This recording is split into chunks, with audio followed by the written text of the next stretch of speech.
and we are proudly upholding and honoring the tradition of the Indian Army.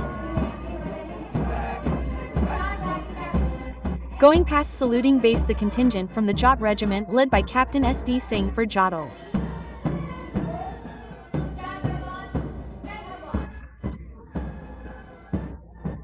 The war cry Jat Balwan Jai Bhagwan, led by Lieutenant Vikram Gurwal, resounded in saffron turbans.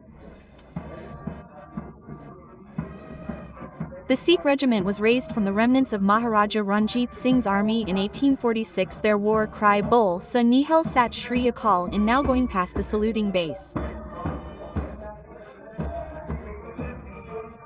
The combined band, consisting of 3 JCOs and 48 musicians, led by Subadar Suresh Kumar of the Assam Regimental Centre, the tune Sam Bahadur Aya.